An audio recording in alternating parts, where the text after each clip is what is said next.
ఆ మాజీ మంత్రి నాడు వ్యాపార లెక్కలతో టీడీపీని వీడి వైసీపీలోకి వెళ్లారు. ఇప్పుడు రాష్ట్రంలో సీన్ మారగానే సొంత గూటికి చేరదామని చూస్తున్నారు. అయితే టీడీపీ అధిష్టానం ఆ మాజీకి డోర్స్ ఓపెన్ చేయడం లేదట. పార్టీ కష్టకాలంలో అండగా ఉండకుండా ఇప్పుడు పార్టీలోకి వస్తామంటే ఎలా రాణిస్తామని టీడీపీ పెద్దలు తెగేసి చెబుతున్నారంట. దాంతో కుమారుడి రాజకీయ భవితవ్యంపై కలలు కంటున్న ఆయన పొలిటికల్ ఫ్యూచరే త్రిశంకు స్వర్గంలో పడిందిప్పుడు. ఇంతకీ ఆ మాజీ అమాత్యుడెవరో, ఆయన కథేంటో మీరే చూడండి.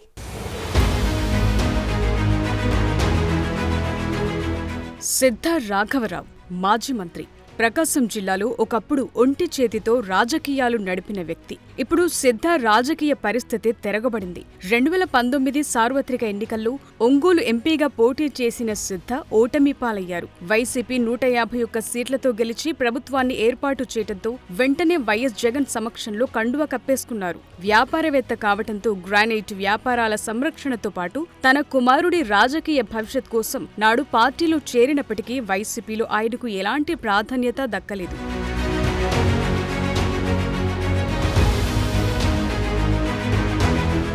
2024 ఎన్నికల్లో తప్పకుండా దర్శి వైసీపీ ఎమ్మెల్యే టికెట్ వస్తుందని సిద్ధ ఎంతో ఆశపడ్డారు. అద్దంకి, మార్కాపురం స్థానాల్లో ఏదో చోట నుంచి పోటీ చేయాలని, లేకపోతే ఒంగోలు ఎంపీగా బరిలోకి దిగాలని జగన్ ఆదేశించినా దర్శి కావాల్సిందేనని పట్టుబట్టారు. దర్శి టికెట్ ఇవ్వటం కుదరదని జగన్ తేల్చి చెప్పడంతో సిద్ధ ఎన్నికల్లో పోటీకి దూరం అవ్వాల్సొచ్చింది. దర్శి వైసీపీ అభ్యర్థిగా పోటీ చేసిన బూచేపల్లి శివప్రసాద్ రెడ్డి 2456 ఓట్ల మెజార్టీతో గట్టెక్కారు. దాంతో సిద్ధ పరిస్థితి ప్రశ్నార్థకంగా మారింది.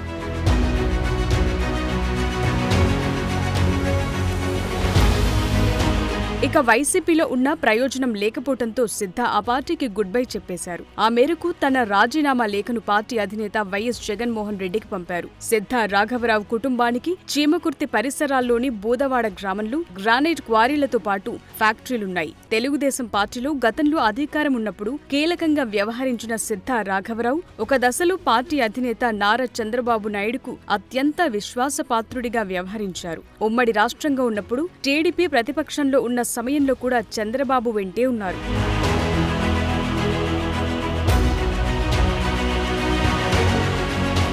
గ్రానైట్ వ్యాపారం చేసే సిద్ధ 1999లో టీడీపీలో చేరి వివిధ హోదాల్లో పనిచేశారు. 2006లో శ్రీశైలం ట్రస్ట్ బోర్డు చైర్మన్ గా, 2007లో ఎమ్మెల్సీగా ఎన్నికయ్యారు. టీటీడీ పొలిట్ బ్యూరో సభ్యుడిగా కూడా పనిచేశారు. 2014 ఎన్నికల్లో దర్శి ఎమ్మెల్యేగా మొదటిసారి గెలిచిన సిద్ధను సీనియారిటీ, పార్టీకి చెందిన సేవలను దృష్టిలో పెట్టుకుని చంద్రబాబు తన కేబినెట్లోకి తీసుకున్నారు. నెల్లూరు జిల్లాకు ఇన్ఛార్జ్ మంత్రిగా కూడా బాధ్యతలు కట్టబెట్టారు. ఇంత ప్రియారిటీ ఇచ్చిన 2019 ఎన్నికల్లో టీడీపీ ఓడిపోగానే వైసీపీలో చేరటంతో సిద్ధపై చంద్రబాబు తీవ్ర ఆగ్రహంతో రగిలిపోయారట.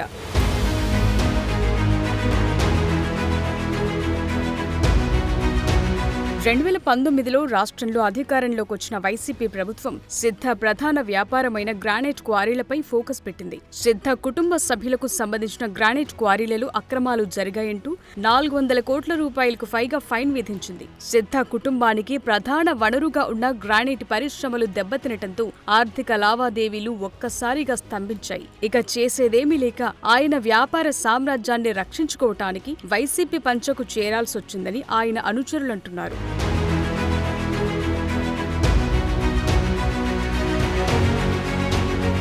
అదే జిల్లాలో టీడీపీ నుంచి అద్దంకి ఎమ్మెల్యేగా గెలిచిన గొట్టిపాటి రవికుమార్ను కూడా అలాగే ఇబ్బంది పెట్టింది వైసీపీ ప్రభుత్వం. తన గ్రానైట్ వ్యాపారాలను దెబ్బతీయాలని చూసిన గొట్టిపాటి ఎదురొడ్డి నిల్చున్నారు. ఎన్ని వేధింపులు ఎదురైనా పార్టీకే స్టిక్ ఆన్ అయి వరుసగా 4 సారి అద్దంకి నుంచి గెలిచారు. ఆయన కమిట్మెంట్ను దృష్టిలో పెట్టుకుని పార్టీలో కమ్మ సామాజిక వర్గానికి చెందిన సీనియర్లు ఎంతమందున్నా గొట్టిపాటికి మంత్రి పదవి కట్టబెట్టారు Chandrababu.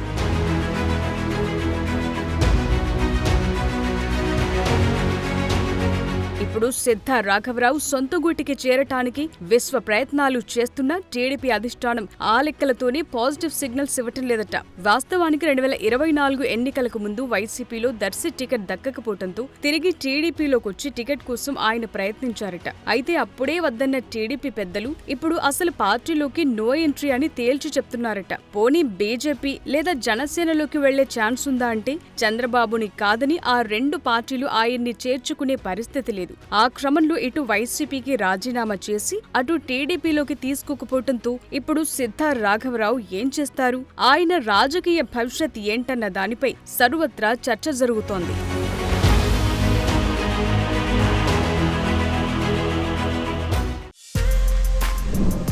For more videos like this, subscribe Big TV channel.